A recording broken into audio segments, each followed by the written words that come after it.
Pedro, capítulo 2. Vamos continuar aqui a nossa série. Primeira carta de Pedro, capítulo 2, versos 18 a 25.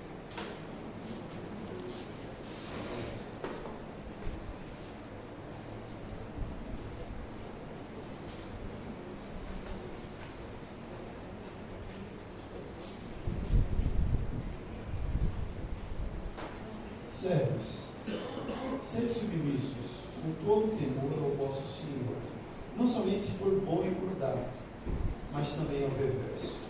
Porque isto é grato, que alguém suporte tristezas, sofrendo injustamente, por motivo de sua consciência para com Deus. Pois que glória há, se pecando e sendo esbofeteado por isso, o suportais com paciência? Se, entretanto, quando praticais o bem, sois igualmente afligidos e os suportais com paciência, isto é grato a Deus. Porquanto para isso mesmo fostes chamados, pois que também Cristo sofreu em vosso lugar, deixando-vos exemplo para seguirdes os seus passos, o qual não cometeu pecado, nem dolo algum se achou em sua boca. Pois ele, quando ultrajado, não revidava com traje, quando maltratado, não fazia ameaças, mas entregava-se àquele que julga retamente, carregando ele mesmo em seu corpo sobre o madeiro os nossos pecados, para que nós, mortos para os pecados, vivamos para a justiça, por suas chagas fostes sarados, porque estavais desgarrados como ovelhas, agora porém vos convertestes ao pastor e bispo da vossa alma. Fica com a tua Bíblia aberta aí. Na nossa meditação nesse texto. O que é consciência? Qual é o significado de consciência?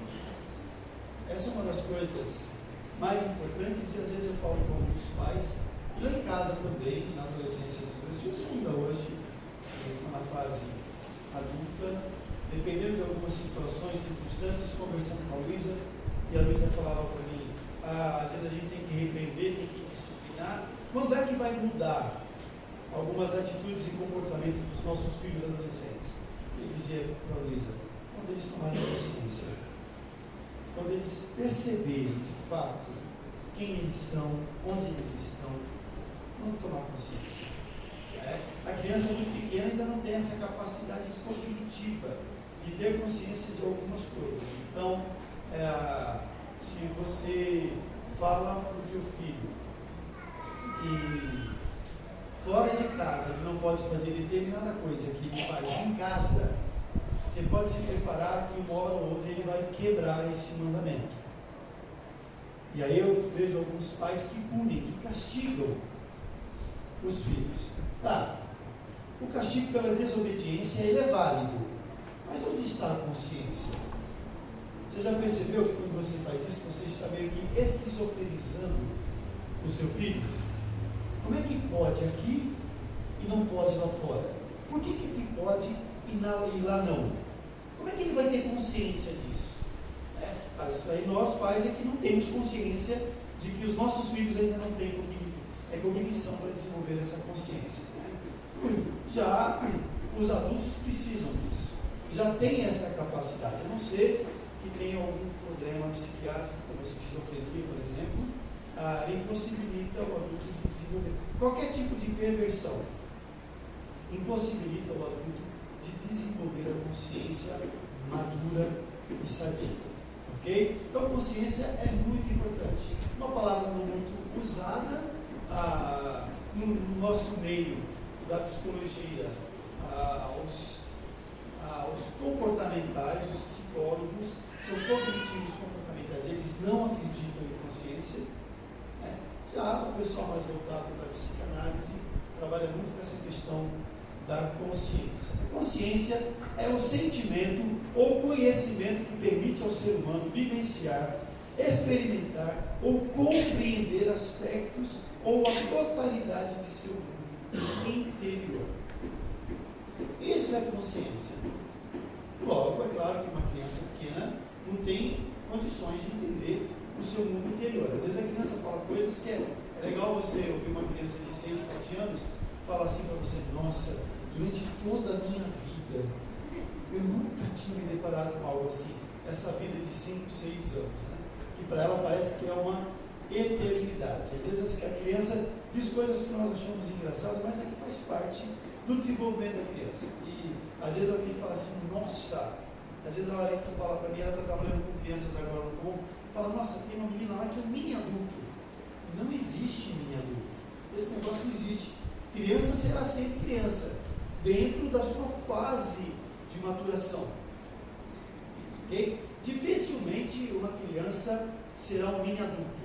Agora, tem muito adulto que parece mini criança.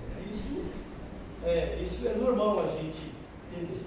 Olhando para essa definição da consciência, então, a consciência logo é a capacidade de eu olhar para dentro, de eu introjetar, refletir sobre o meu mundo interior e de fato perceber quem eu sou, saber quem eu sou. Isso é consciência. Okay? Na vida prática, na nossa vida prática, a consciência é essa capacidade interna. Saber exatamente quem sou e outra coisa, a partir do meu próprio interior. Percepção que acontece de dentro para fora, não de fora para dentro. Não são os meus pais que vão desenvolver a consciência em mim. Não é o mundo externo que vai fazer com que eu tome consciência de algumas coisas. Não é o outro quem vai trazer essa capacidade para mim. Consciência nunca é de fora para dentro. As experiências do lado de fora podem mover aqui o meu interior e podem ser instrumentos muito importantes para despertar isso. Esse desenvolvimento da consciência. Não é o lado de fora. O lado de fora tem um papel importante, dependendo de uma situação, dependendo do sofrimento, dependendo da dor, dependendo do mundo que me cerca, da crise, da violência. Isso vai ajudar esse desenvolvimento, vai me ajudar a olhar para dentro e me conhecendo, percebendo quem sou. Então vai moldar o meu comportamento diante das circunstâncias. Tudo bem? Entenderam que é consciência? Então, já que entenderam, espero que vocês tomem consciência de um monte de coisa agora com isso. O apóstolo Pedro, nós estamos percebendo aqui já há alguns domingos, ele está falando com os irmãos da dispersão, com aqueles perseguidos por causa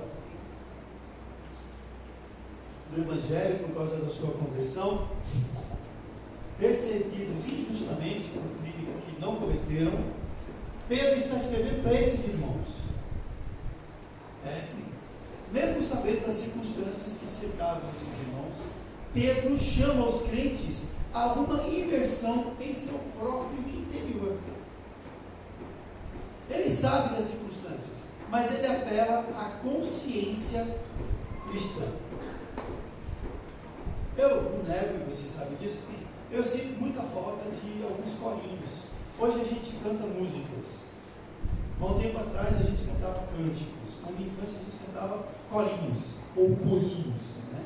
Tipo aquele do feijão, que coloca, que alguns falavam, né? Eu sinto muita falta de alguns corinhos, do tipo: esta paz que eu sinto em minha alma, não é porque tudo me vai bem. Essa paz que eu sinto em minha alma é porque eu olho ao meu Senhor. Eu não olho as circunstâncias, eu olho o seu amor. Eu não me guio por vista, alegre eu sou. Olha só, esse cântico é uma definição magnífica da consciência cristã. Não são as circunstâncias, não é aquilo que eu vejo que vai determinar se haverá paz ou não em meu coração. É a minha oração, é o que eu oro ao meu Senhor, é o meu relacionamento com Deus. Pedro, então, apela para isso, acredita que agora há uma consciência cristã no coração dos irmãos. Então ele convida para essa imersão. Essa imersão tem alguns aspectos importantes que a gente precisa considerar. O primeiro aspecto importante: estávamos mortos por causa do pecado. É preciso ter essa consciência. Se eu estava morto por causa do pecado, então o meu eu interior estava corrompido por causa do pecado. Quando eu estava morto por causa do pecado, eu tinha consciência. Mas a minha consciência, ela era a partir da corrupção que havia dentro de mim. Essa corrupção que envolve todo o ambiente que eu vivo. Então, dentro da minha consciência, quando morto pelo pecado, a justiça era aquela que fora desenvolvida em mim, durante a minha vida. A sexualidade era aquela que eu aprendi, porque sexualidade é desenvolvida também, durante a minha vida e pelas minhas experiências. Sempre lembrando que o lado de fora ele é importante, mas não é ele quem produz. Uma consciência, para quem vive no pecado, ela é uma consciência completamente comprometida pelo pecado. A consciência de quando eu estava morto é de que estava tudo bem, de que se eu fosse bom, fizesse caridade, se eu não roubasse, matasse, se eu não fizesse mal ao outro, então tranquilo. Então eu seria um bom homem, eu estaria salvo. Ou essa palavra salvação nem entrasse, nem fizesse parte do meu eu interior, porque não tem nada de errado comigo. A minha consciência não me mostrava que haveria alguma coisa errada dentro de mim. Esse é o primeiro aspecto. Agora, há o segundo aspecto. Quando a graça me alcança, a graça, ela faz uma inversão. No primeiro momento, eu estava morto por causa do pecado. Agora que a graça me alcança, eu estou morto para o pecado. Há uma mudança, há uma inversão. Antes, morto por causa do pecado. Agora, morto para o pecado. Por quê? Por causa das feridas de Cristo.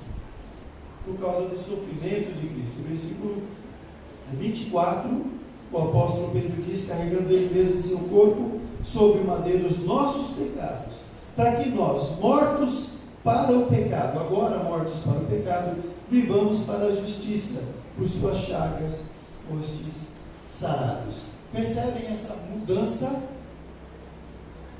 que afeta a minha consciência? Gostaria que você refletisse e guardasse isso. Antes de Cristo, você estava morto por causa do pecado. Agora em Cristo você está morto para o pecado. Tudo bem? Eu não vou repetir 10 vezes porque eu sei que não tenho capacidade de fazer você tomar consciência de nada. Se eu pudesse transformar a consciência das pessoas, eu ficaria falando. Aliás, me parece que alguns religiosos, alguns líderes que estão aí na mídia, eles acham que eles têm esse poder de transformar a consciência. Então eles ficam repetindo frases de efeito. Eles ficam falando, até o povo entrar em transe, como se isso fosse mover, transformar a consciência. Não, isso não é possível. O que moveu essa mudança na minha consciência foi a graça. Foi a graça que me resgatou do pecado. Lá em Efésios capítulo 2, que nós conhecemos bem, se você quiser você pode olhar, ou pode ficar com a Bíblia na primeira carta de Pedro mesmo. O apóstolo Paulo, escrevendo para os nossos irmãos, ele diz assim: Ele vos deu vida, estando vós mortos em vossos delitos e pecados. Vocês agora estão vivos, mas antes vocês estavam mortos por causa do pecado. E ele, Jesus, deu vida a vocês. Porque Deus, por causa da sua grande misericórdia e por causa do grande amor com que nos amou, Ele nos deu vida juntamente com Cristo. Pela graça nós somos salvos. E porque pela graça sois salvos mediante a fé. Isso não vem de vós, é dom de Deus. Antes mortos por causa do pecado, agora vivos por causa da graça. E se vivo por causa da graça, morto então para o pecado. Terceiro aspecto. Agora, como nova criatura, eu olho para dentro. Eu tenho essa consciência de quem sou. E olhar para dentro me traz exatamente a consciência de quem sou, um pecador, imerecedor, salvo pela graça, habitação do Espírito Santo, servo de Cristo que ama a Deus. É mais ou menos o que nós cantamos aqui no hino 336. Eu, perdido, pecador, longe do meu Jesus, me encontrava sem vigor, fraco, a perecer sem luz. Meu estado Cristo viu, dando-me sua mão e salvava e conseguiu da perdição. Cristo me amou e me livrou. O seu imenso amor me transformou. Esse hino, ele faz exatamente isso. Ele mostra exatamente isso. Eu olho para dentro, um perdido pecador, imerecedor, corrompido, perverso, depravado, agora alcançado, escolhido, salvo pela graça, habitação do Espírito Santo, servo de Cristo que ama a Deus. Esse, entendo que é o último aspecto da consciência cristã, no qual eu percebo aqui que Pedro está chamando os nossos irmãos. Pedro começa falando aqui, nos primeiros versículos que lemos, sobre submissão às autoridades. O pastor Everson falou um pouco sobre isso na semana passada, mas eu entendo que muito importante, que está por trás, porque tem algumas palavras que quando a gente lê na Bíblia, parece que são as primeiras palavras que nos afetam. Então, quando a gente lê assim, Pedro dizendo que a gente tem que se submeter aos nossos senhores, ao nosso Senhor com letra minúscula, então ele está falando de Deus, ao nosso Senhor, mesmo quer ele seja cordato ou perverso, eu tenho que me submeter a ele. E aí, no versículo que vem depois, dá uma olhada aí, ele diz assim: porque isso é grato que alguém suporte tristeza, sofrer injustamente por motivo de sua consciência para com Deus. Então a questão aqui é importante a submissão às autoridades, mas isso só será possível quando houver uma consciência dada por Deus de quem eu sou. Okay? Essa consciência me dá segurança de que sou ovelha. Versículo 25 está dizendo isso, dá uma olhada aí. Antes eu estava desgarrado como ovelha, agora convertido e vivendo uma nova vida em um novo caminho. Antes perdido e desgarrado, agora não. Eu tenho a consciência de que não por mim, mas pela graça, eu sou ovelha do bom pastor. Não está mais desgarrada. Agora eu vivo pela graça, convertido, uma nova vida, trilhando um novo caminho. Ok? Agora, como isto, essa consciência de quem sou e diante de quem estou, afeta a mim e através de mim afeta o mundo. Essa é uma questão importante. Agora eu tenho consciência de quem sou. Antes minha consciência era corrompida por causa do pecado. Agora a graça me transforma. Ela transforma o meu coração. Mas eu quero substituir hoje o termo coração pela palavra consciência. O coração ele é físico. É um músculo, que é muito importante. Se ele não bater, a gente não vive. O coração na Bíblia representa a vida. A graça, quando me alcança, ela transforma o meu coração, porque muda a minha vida e afeta a minha consciência. Transforma a minha consciência. E como essa transformação, essa nova consciência me afeta e através de mim afeta o mundo? Vamos lá. Versos 18 e 19.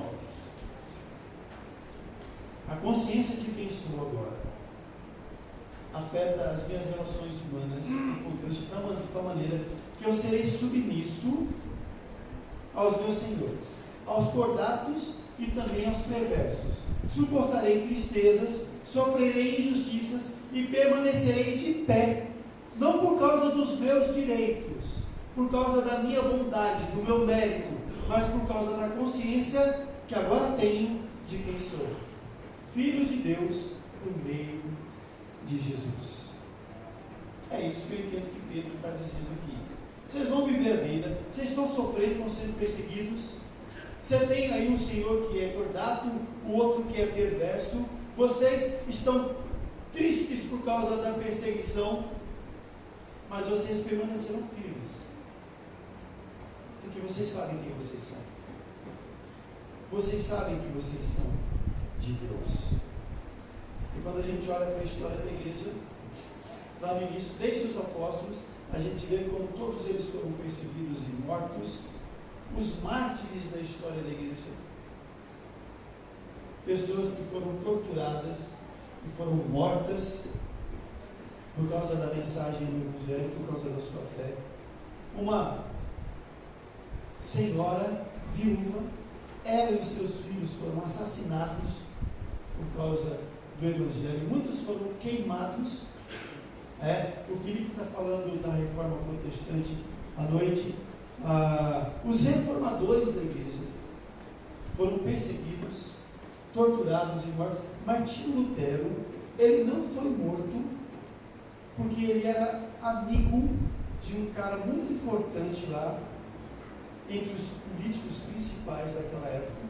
E esse amigo, num determinado momento, ele mesmo mandou sequestrar Lutero e colocar Lutero na masmorra de um de seus castelos, porque ele estava correndo risco de vida, e Lutero ficou lá por um tempo e ficou lá inconformado com aquilo, porque ele queria continuar pregando, continuar falando. E durante o tempo que Lutero ficou lá naquela masmorra, ele fez duas coisas. Ele deixou a barba crescer e ele escreveu o hino Castelo Forte.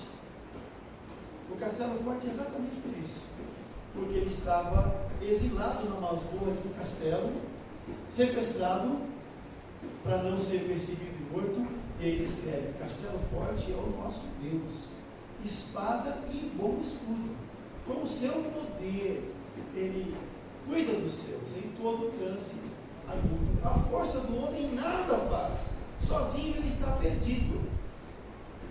Lutero, quando toma consciência de quem ele é, tem uma frase de Lutero que ele diz assim: eu tenho mais medo do meu próprio coração do que do Papa e dos seus próprios cardeais. Guarda essa frase aí, que ela pode ser importante para o exame. Tenho mais medo do meu próprio coração, porque sei quem sou, do que do Papa e de todos os seus cardeais. Pela graça de Deus e propósito de Deus, ele não foi morto, porque ele tinha que continuar esse processo de reforma. Mas os que vieram antes dele, o Filipe já citou alguns aqui, foram todos mortos. Todos mortos. Um deles foi morto por causa do Evangelho, por essa proposta de reforma, de tradução da Bíblia. Ele foi morto, mas o que ele ensinava, o que ele escreveu, ainda estava repercutindo. 30 anos depois de sua morte, eles queimaram os seus ossos, desenterraram e queimaram os seus ossos, entendendo que ainda havia uma maldição espalhada por conta das heresias que aquele cara pregava. Os mártires da história, os reformadores, gente que foi perseguida, gente que morreu. Se a gente olha para os missionários que estão aí pregando o Evangelho pelo mundo, quanta gente está sendo torturada, quanta gente está sofrendo nesse instante. Na Coreia do Norte, há uns 10 anos atrás, a gente tinha aí uma informação de que tem 500 mil missionários presos por causa do Evangelho. Portas Abertas denuncia isso, e todo dia aparece um maluco crente missionário dizendo que quer ir para a Coreia do Norte para pregar o Evangelho. O que é isso? O que é isso? É a consciência cristã. Eu sei quem sou e sei o que eu tenho que fazer. Eu sei quem sou e sei que Deus tem algo para fazer por mim. Então o que eu faço? Não faço por mim mesmo. Eu faço para aquele que me alcançou, para aquele que me amou e deu a sua vida por mim. Vocês estão dispersos, estão sendo perseguidos, vocês têm aí senhores que são corruptos, que são perversos, alguns estão sendo mortos, escravizados, mas não se esqueçam de quem vocês são. Não é para essas pessoas. Não é. É para Deus. É para Ele. Essa é a consciência cristã. Versículo 21. Como essa consciência me afeta e afeta o mundo, eu aceitarei o desafio de ser imitador de Cristo.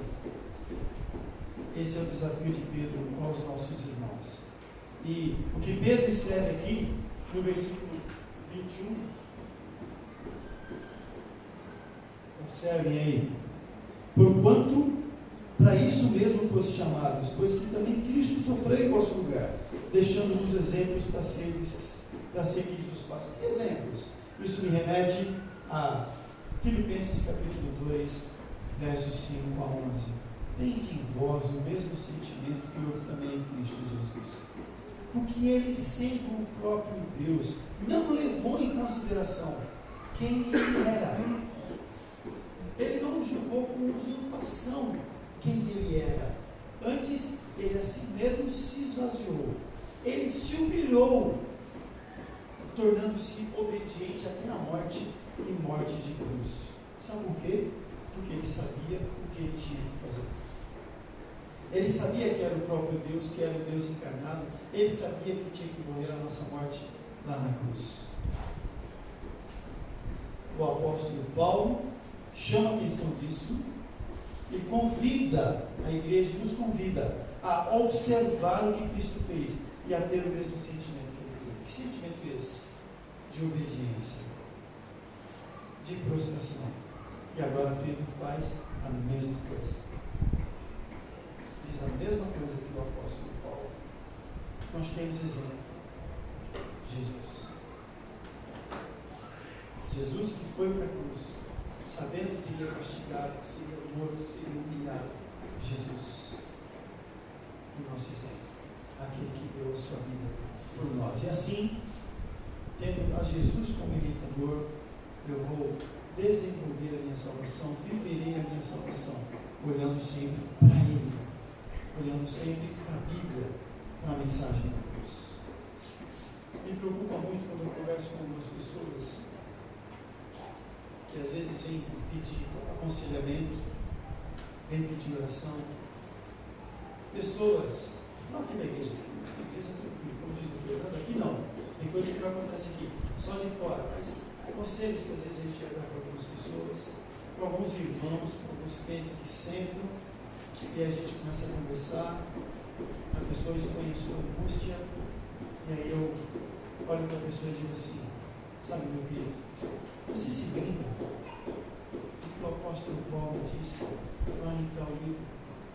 Não lembro, não, pastor. Bom, eu digo o versículo e pasmem, às vezes, para algumas pessoas eu digo, meu querido, você está sofrendo, mas você se lembra lá do Salmo 23? Não me fugiu a memória agora, porque o pastor que diz, o senhor é meu pastor e nada me faltará. Você já ouviu isso? Já ouvi. E aí eu fico pensando, a angústia desse camarada não vai acabar, sabe por quê? Porque ele não conhece Jesus. A sua consciência ainda não foi visitada pela mensagem da cruz. Porque é impossível que alguém que tenha consciência de quem é, não ame a palavra de Deus e não tenha contato com a palavra de Deus. É impossível.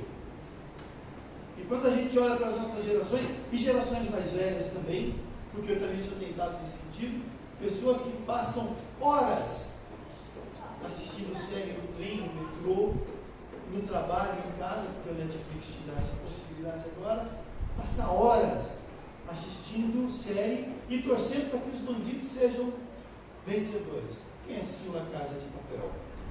Todo mundo torcendo para os bandidos. E não consegue nem ler o cada dia. Existe uma assidia que nos envolve. Lembra que é isso? O Rafael lembra, né, Rafael? O que é assidia? Preguiça para as coisas de Deus.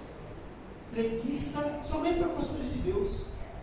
Já percebeu? Você assiste novela, assiste seriado, lê um monte de coisa, mas não consegue ter um tempo, fica desanimado para poder ler a Bíblia. Outro dia eu estava pensando, e talvez eu traga isso para uma próxima mensagem. Eu me lembro alguns anos atrás de uma garotada, até filhos nossos aqui da igreja, não os meus, mas filhos de crentes, na época do Harry Potter, o que tinha de menino com cabelinho de Harry Potter, né, disfarçado de Harry Potter, até com varinha de Harry Potter, o que tinha de menininha vestida de Malévola. Agora, os super-heróis de Batman, todo mundo quer se parecer com essa gente. Nunca vi ninguém querer se parecer com Jesus. Lendo todos os livros, dos seus heróis, mas não é a Bíblia. Sabe de cor e salteado as palavras do Chaves, ainda passa Chaves, mas não lembra de uma parábola de Jesus. A consciência ainda não foi alcançada. A consciência ainda não foi transformada, porque a mensagem da cruz ainda não alcançou esse coração.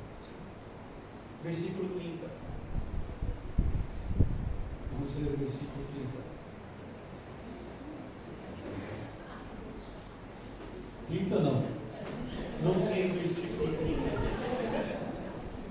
Não é 30, dá uma olhada aí. Versículo 20. Foi na hora de digitar aqui. Substitui o 3 pelo 2. Versículo 20.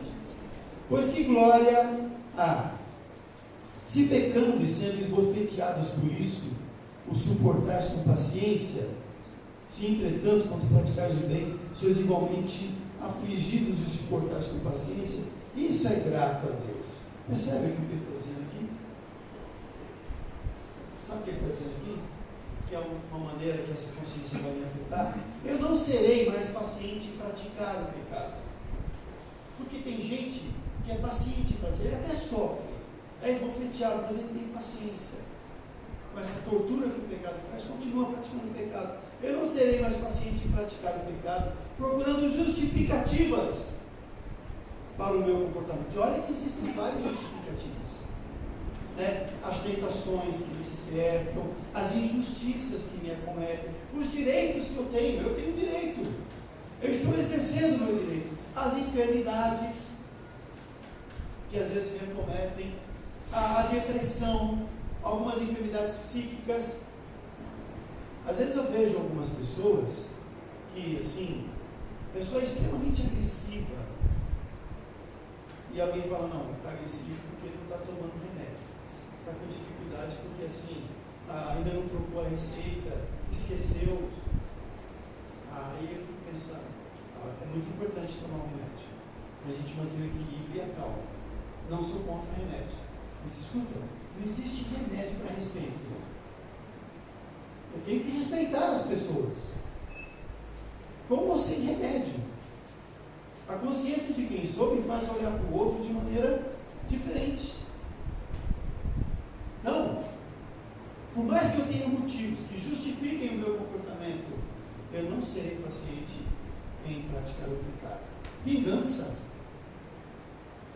Às vezes eu vejo algumas pessoas, eu estou com tanta raiva que eu vou me vingar. Eu falo, toma cuidado, porque a vingança vai levar você a tomar atitudes que não condizem com o seu próprio caráter.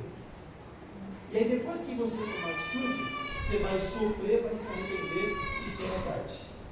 Haverá já um preço a pagar.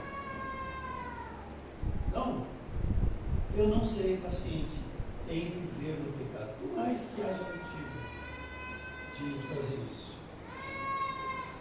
Às vezes, eu tive uma dificuldade essa semana, um problema no negócio que eu estava fazendo, aí eu precisei chamar um advogado amigo para estar comigo. O Tom foi comigo para me ajudar.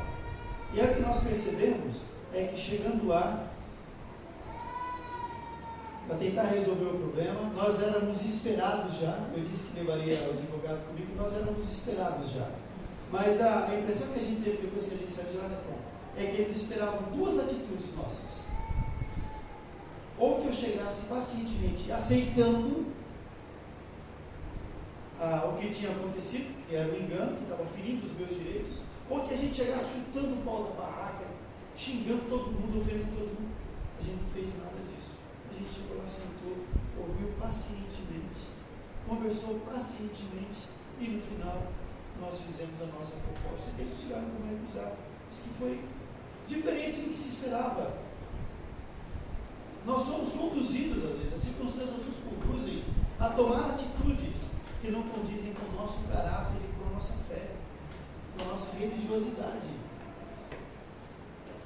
Quando isso muda?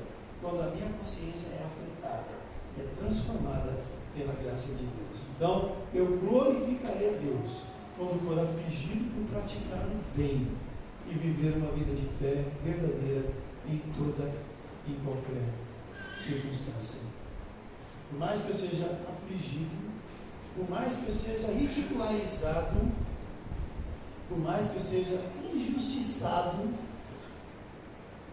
eu posso me tornar alvo de chacota e de piada se eu estiver, ou posso ser ferido, posso ser caluniado se eu estiver praticando a minha fé, sendo fiel à consciência que agora tenho de quem sou e a quem eu sirvo. Então eu glorificarei a Deus. Isso é consequência de uma consciência agora transformada pela graça, que também haverá de afetar o mundo. Pessoas continuam morrendo por causa do Evangelho. Pessoas continuam sofrendo por causa da sua fé. Continuam tomando prejuízo, sendo humilhadas, mas aqueles que têm consciência de quem são, não é isso que lhes afeta. Eles sofrem, eles choram, às vezes a gente não tem motivo de alegria, não tem motivo de felicidade que venha desse mundo, mas a sua alegria está em Cristo. Eles vivem para Deus. Eu quero lembrar uma ilustração que já contei algumas vezes aqui, de um casal de missionários que passaram 50 anos no campo, servindo a Deus. Um campo muito perigoso, onde o evangelho era proibido, eles ficaram 50 anos lá, evangelizando, mudando de cidade de um lugar para outro, para não serem pegos por causa do evangelho. E depois de 50 anos, eles se aposentaram da missão e agora eles estavam voltando para casa. E na volta, já no avião, o velho missionário olhou para sua senhora e disse assim: querida, olha só, nós estamos voltando para casa, depois de tanto tempo, longe da família, longe da nossa casa, sendo humilhados, vivendo em pobreza, nós estamos voltando para casa. E você vai ver, quando a gente chegar lá no aeroporto, a igreja vai estar esperando a gente lá, com festa, com cartaz, vai estar todo mundo esperando a gente lá, porque nós merecemos, nós dedicamos a nossa vida inteira, a igreja sabe disso. Quando a senhorinha ficou quietinha, quando eles desembarcaram no aeroporto, tinha uma banda lá fora. Não disse, mas quando chegaram lá, aquela banda estava esperando o presidente de outro país que estava visitando o Brasil. Não tinha ninguém, nem uma plaquinha, nem um bem-vindo, ninguém estava lá. E aí ele ficou assim, chateado, entrou no táxi com a sua esposa para ir embora, falou: não, eu sei o que aconteceu. Ia ficar muito na cara se eles estivessem aqui. Você vai ver, quando a gente chega em casa, que abrir a porta vai ser que nem aniversário surpresa de criança. Vai estar tudo escuro quando a gente abrir a porta, que pisar, a luz vai acender, todo mundo vai gritar, surpresa, vai ter bexiga, vai ter balão, vai ter bolo, salgadinho, refrigerante diet, que é para poder equilibrar aí a glicemia. Você vai ver. Vai ter uma festa, os nossos filhos estarão lá, os nossos netos, você vai ver. Porque a gente merece, depois de tanta dor e sofrimento. E a senhorinha ficou quietinha. Eles chegaram em casa, ele chegou devagarinho, abriu a porta, nada, esperou mais um pouquinho, aí a sua esposa acendeu a luz, nada, ninguém, nem os filhos. Então ele ficou completamente decepcionado. Eles se sentaram no sofá e ele ficou ali um tempo, cabisbaixo. Quanta injustiça no campo, e agora aqui, a própria igreja, a própria família. Eu vou sair e vou caminhar. A esposa disse: eu vou ficar aqui orando. Ele disse: eu não consigo nem orar. Nem orar. Falei: tudo bem. Eu estava saindo, parou na porta, olhou para ela: você vai orar? Ela disse: eu vou. Ele falou: então, se você conseguir orar, faça uma pergunta para Deus por mim. Você faz? Ela disse: faço. Pergunte para Deus: por que os seus filhos dedicam a vida inteira para Ele, 50 anos da vida para Ele, sofrendo, sendo humilhados, sendo perseguidos, vendo irmãos morrendo, sendo torturados por causa do Evangelho, e aí quando os filhos chegam em casa, eles não são recompensados, não são recebidos com festa? Você pergunta? Ela disse: eu pergunto. Ele saiu, andou 1 hora aproximadamente, voltou para casa. Quando ele abriu a porta, sua velhinha estava sentada no mesmo lugar. Ele entrou, olhou para ela e falou: e aí, você conseguiu orar? Ela disse: sim, consegui. Você falou com o pai?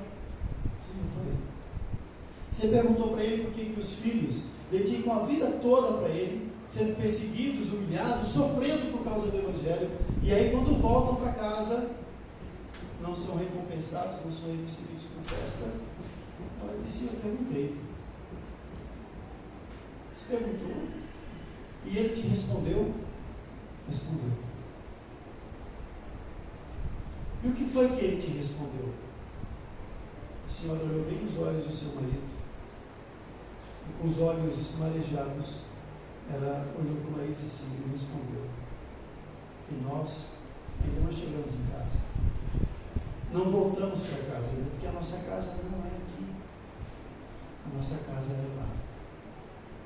E Pedro trabalha isso no coração dos irmãos. Vocês estão sofrendo, muitos estão morrendo e ainda morrerão. Mas não é aqui. A nossa glória não é aqui, é a glória de Deus. A nossa recompensa não é aqui.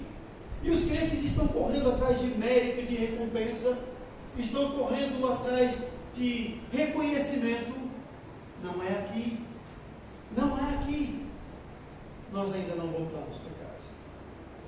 A nossa casa não é aqui. Enquanto estamos aqui, o Evangelho é o único que tem o poder de transformar a nossa consciência, de quebrantar os nossos corações, de converter verdadeiramente o pecador a Cristo, e o faz viver para Cristo, agora morto para o pecado, vivendo para Jesus. Quer seja tendo felicidade, conquista ou perseguição, humilhação. Ele não vive correndo atrás de conquistas humanas, mas ele vive para Deus e vive para Jesus. E esse viver, que muitas vezes afeta a carne, ele vive pela fé no Filho de Deus, como diz o apóstolo Paulo. É para Jesus. Essa consciência de que isso me afeta. E agora eu deixo uma pergunta para a gente refletir. Essa consciência me afeta. E agora, com a consciência transformada, como é que eu estou afetando o mundo?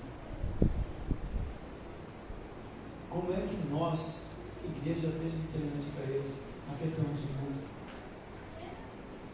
Afetamos as pessoas que nos servem. Somos instrumentos de Deus. Deus tem usado a mim e a você para afetar as pessoas que nos servem, para transformar-lhes também em consciência por meio da mensagem do Evangelho. Vamos orar. Senhor amado, te agradecemos mais uma vez, porque recebemos a Tua Palavra, porque meditamos na Tua Palavra. Nos faça, por meio da Tua Palavra, mergulhar na nossa própria essência, conhecer o nosso próprio eu, Senhor. E conhecendo o nosso próprio eu, nos faz perceber quão limitados, miseráveis pecadores nós somos, mas também por meio da conversão que a Tua Palavra afetou em nós, nos faz perceber que se antes éramos mortos por causa do pecado, agora estamos mortos para o pecado e vivemos para o Senhor por meio de Jesus. Nos ajude, Pai, a entender, a ter essa consciência e a vivermos para o Senhor todos os dias da nossa vida, não esperando recompensa, não esperando mérito, mas entendendo que a nossa casa não é aqui e que a promessa do Senhor para os Teus escolhidos alcançados pela graça é de que o Senhor está preparando um lugar aí no céu, morada celestial, para aqueles que sabem quem são e que sabem diante de quem estão. Obrigado, Senhor, por essa graça que nos alcança e transforma. Agora, Pai, perdoa os nossos pecados e nos faça prostrar diariamente diante do Teu altar e nos dá o desejo de sermos instrumentos do Senhor para afetar o mundo, para afetar as pessoas que nos cercam da mesma maneira que o Teu Evangelho afetou o nosso coração e transformou a nossa consciência. Em nome de Jesus. No próximo sábado, Mas dá para a gente começar a responder um pouquinho essa pergunta. Se você já começou a orar pela salvação de pecadores, de pessoas que te cercam, e já tem empenhado em convidar essas pessoas para vir aqui, então a tua consciência está muito bem, muito saudável. E a tua consciência, você já é instrumento de Deus para afetar a vida de outras pessoas. Se você não pensou nisso, não convidou ninguém, eu espero que o Espírito Santo te afete por meio da mensagem do Evangelho. Convido os presbíteros para virem à frente.